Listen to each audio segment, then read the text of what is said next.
अस्सलाम वालेकुम जी। Hasan Shariq, regulated Canadian immigration consultant, एक और वीडियो के साथ आप सबकी खिदमत में हाजिर। इस दुआ के साथ कि आप और आपकी फैमिलीज़ जहाँ भी हैं खैरियत से हैं, especially within this whole not so positive times. Here in Canada, we are witnessing now कि lockdown थोड़ा सा ease हो रहा है. Some of the provinces have started opening up. And similar kind of news is coming from various parts of the world. Pakistan के अंदर भी lockdown has been eased. So hopefully this will all sort of settle down soon. उसके साथ साथ वो सारे लोग पूरी दुनिया में जहाँ भी ऑल द मुस्लिम्स जो कि अगले एक दो दिन के अंदर based on moon sighting Eid celebrate करेंगे, आप सबको मेरी तरफ से बहुत बहुत ईद मुबारक. Enjoy quality time with your families, to have some positivity in this overall time. आज की वीडियो में और आने वाली कुछ और वीडियोस के अंदर हम एक्सप्रेस एंट्री के एक और इम्पॉर्टेंट आस्पेक्ट की तरफ मूव करेंगे, विच इज़ CRS. इससे पहले की वीडियोस के अंदर मैंने एक्सप्रेस एंट्री की जो कुछ बेसिक्स हैं उनके बारे में बताया. तो आप में से वो लोग जो कि पहली दफ़ा ये वीडियो देख रहे हैं, आई वुड हाईली रिकमेंड कि आप पहले वो वीडियो ज़रूर देखें, सो दैट आपको एक्सप्रेस एंट्री की कुछ जो इम्पॉर्टेंट बेसिक डिटेल्स हैं वो पता लग जाएं, एंड आप एक्सप्रेस एंट्री के बारे में एक ओवरऑल होलिस्टिक आपकी अंडरस्टैंडिंग हो जाए. आज की वीडियो के अंदर हम आगे चल के डिटेल में बात करेंगे CRS के बारे में, which is comprehensive ranking system.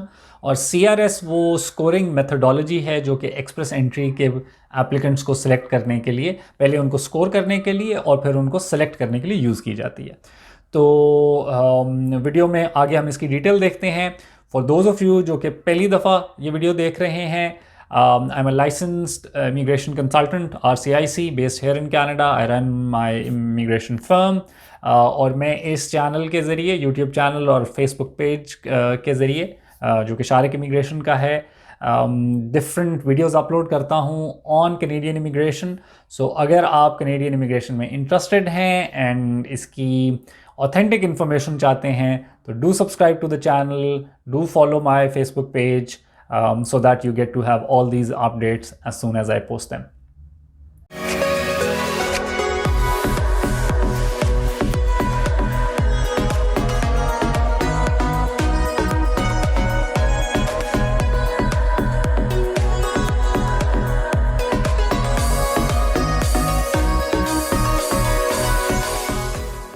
जी, तो आज हम देखेंगे comprehensive ranking system CRS which is widely known. जो लोग एक्सप्रेस एंट्री में इंटरेस्टेड होते हैं, हमेशा बात की जाती है कि इस ड्रॉ का CRS इतना बना, इतना CRS चाहिए. सो CRS itself stands for comprehensive ranking system. ये एक पॉइंट्स का ग्रिड है, पॉइंट एलोकेशन का सिस्टम है जो किसी भी एप्लीकेंट को उसके डिफरेंट क्रेडेंशियल्स, उसके डिफरेंट फैक्टर्स की बेसिस के ऊपर दिया जाता है और इसी की बेस पर रैंकिंग होती है और फिर इसी स्कोर की बेसिस पे लोगों को इनविटेशन रिसीव होते हैं for their express entry applications. CRS के जो पॉइंट्स हैं वो 4 ब्रॉड कैटेगरीज या 4 फैक्टर्स में डिवाइडेड हैं.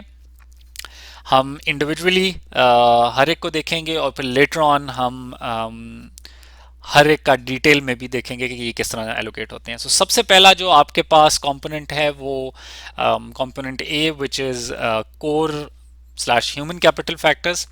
ये बेसिकली 4 इसके अंडर सब फैक्टर्स हैं जिसमें age, level of education, official language proficiency और कैनेडियन वर्क एक्सपीरियंस.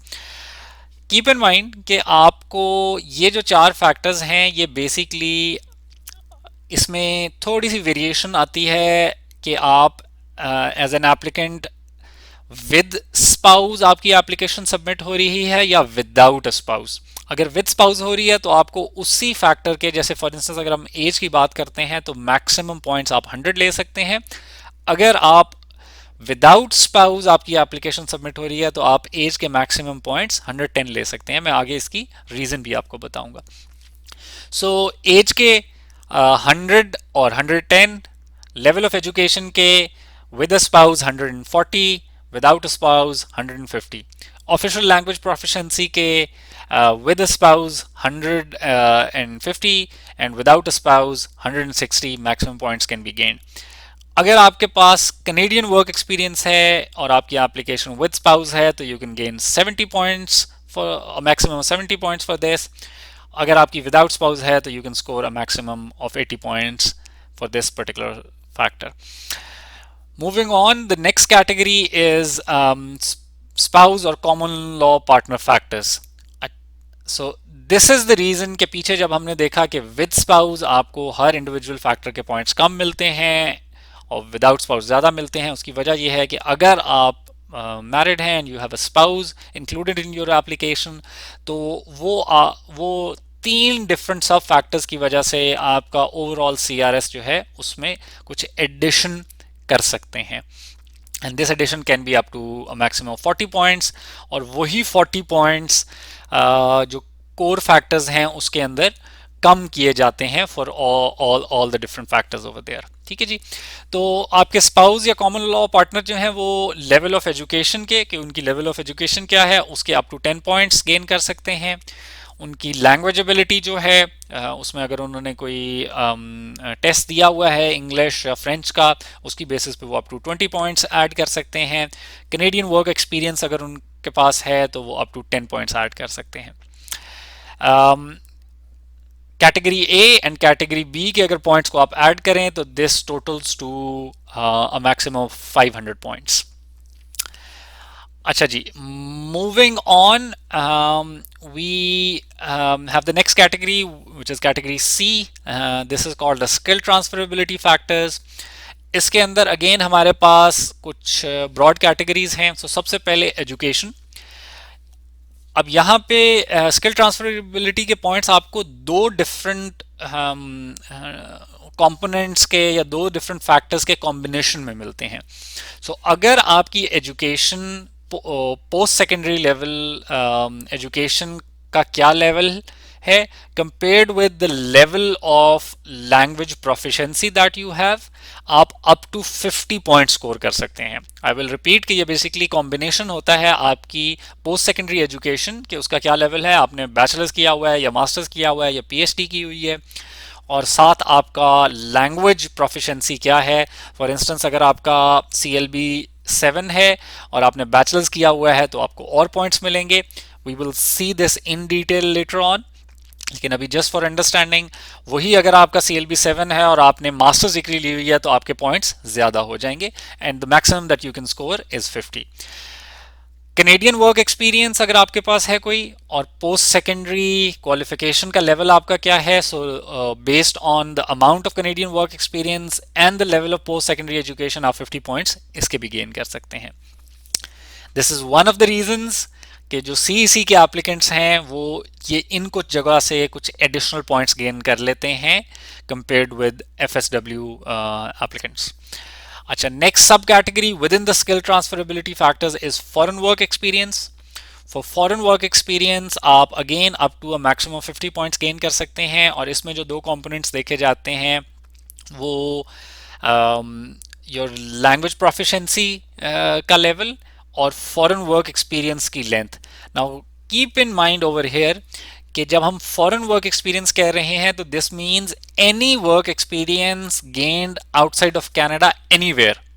सो ये कनाडा से बाहर के एक्सपीरियंस को फॉरेन वर्क एक्सपीरियंस कहा जा रहा है. अगर आप पाकिस्तान में हैं, आप इंडिया में हैं, तो जो आप पाकिस्तान में, इंडिया में, बांग्लादेश में, दुबई में वर्क एक्सपीरियंस गेन कर रहे हैं वो आपको तो वो वहाँ पे मतलब बहुत सारे लोग उसको लोकल वर्क एक्सपीरियंस समझते हैं because they are in their home country, but CRS की कैलकुलेशन के लिए that is foreign work experience which is outside of Canada. ठीक है, तो अगर एक पाकिस्तानी नेशनल पाकिस्तान में 3 साल का वर्क एक्सपीरियंस गेन करता है तो वो उसका 3 साल का फॉरेन वर्क एक्सपीरियंस है. अगर एक इंडियन नेशनल इंडिया में 3 साल काम करता है तो वो उसका इंडिया का फॉरेन वर्क एक्सपीरियंस है. और से for instance such a national is working in India for 3 years और उसके बाद उन्होंने दुबई में 2 साल का काम किया है, बिकॉज ये सारे का सारा एक्सपीरियंस आउटसाइड ऑफ कनाडा है, so this is considered all as foreign work experience. तो ये टोटल 5 साल का वर्क एक्सपीरियंस हो जाएगा. ठीक है जी. So combination of your language ability and foreign work experience can fetch you up to 50 points. combination of Canadian work experience and foreign work experience can get you about 50 points also. ठीक है जी. Again CEC applicants इसकी वजह से कुछ additional points gain कर लेते हैं. उसके बाद अगला जो कंपोनेंट है वो सर्टिफिकेट ऑफ क्वालिफिकेशन है. ये बेसिकली जो ट्रेड ऑक्यूपेशंस हैं उनमें अगर उनके पास कनाडा के किसी प्रोविंस से ट्रेड सर्टिफिकेशन या क्वालिफिकेशन है तो वो 50 पॉइंट्स इसके गेन कर सकते हैं. ये हमारा थर्ड कंपोनेंट था, skill transferability. So component A core factors, component B spouse factors and component C skill transferability factors. All together ये आपको अप टू 600 CRS पॉइंट्स दे सकते हैं या आप गेन कर सकते हैं. Last is additional points, the broader category D. इसमें जो सब फैक्टर्स हैं उसमें सबसे पहले if you have a sibling, meaning by आपके बहन या भाई, योर ब्रदर और sister is living in Canada as a citizen और permanent resident. Important thing is living in Canada, so उनकी परमानेंट रेजिडेंसी या उनकी रेजिडेंट स्टेटस अभी कनाडा में होना चाहिए, तो आपको 15 पॉइंट्स इसके मिल सकते हैं. अगर आपने next factor is French language skills, अगर आपने इंग्लिश को अपनी फर्स्ट लैंग्वेज शो किया हुआ है और उसके साथ साथ आप फ्रेंच लैंग्वेज एबिलिटी भी रखते हैं और आप फ्रेंच लैंग्वेज का टेस्ट दे लेते हैं तो you can score up to 30 points for this. Next is post secondary education in Canada. Depending कि आपने क्या एजुकेशन कनाडा में की है, you can score up to a maximum of 30 points. Arranged employment, depending इसको हम डिटेल में देखेंगे आगे. डिपेंडिंग आपको किस NOC लेवल की जॉब ऑफर है कनाडा से, it should be supported by an LMIA, तो आप अप टू 200 पॉइंट्स इसके गेन कर सकते हैं. And lastly we have the provincial nomination. अगर आपके पास प्रोविंशियल नॉमिनेशन है from any province, this gives you 600 points. ये जो कैटेगरी डी है एडिशनल पॉइंट्स की, ये अप टू 600 इसमें आप गेन कर सकते हैं, the maximum with provincial nomination. जो फर्स्ट 3 कैटेगरीज हैं वो ऑल टुगेदर आपको 600 पॉइंट्स दिलवाती हैं और ऑन टॉप ऑफ दो 600 आप 600 कैटेगरी डी से ले सकते हैं. इसीलिए अगर आप देखें तो जो CRS एक्सप्रेस एंट्री की CRS डिस्ट्रीब्यूशन होती है इन द पूल, वो स्कोर रेंज करता है अप टू 1200. ठीक है जी. So this is how these points are broken down. In our next video, we will look at each of these categories कि आप एज के पॉइंट्स किस तरह लेते हैं, एजुकेशन के पॉइंट्स किस तरह लेते हैं, one by one. So stay tuned. Do watch the next video. ये वीडियो अगर आपको अच्छी लगी, इसमें से आपको कुछ इन्फॉर्मेशन मिली, so do subscribe to the channel, share it with other people, do provide your feedback. आज के लिए इतना ही. इंशाल्लाह नेक्स्ट वीडियो के साथ we'll be back very soon. Till that time, take care and Allah Hafiz.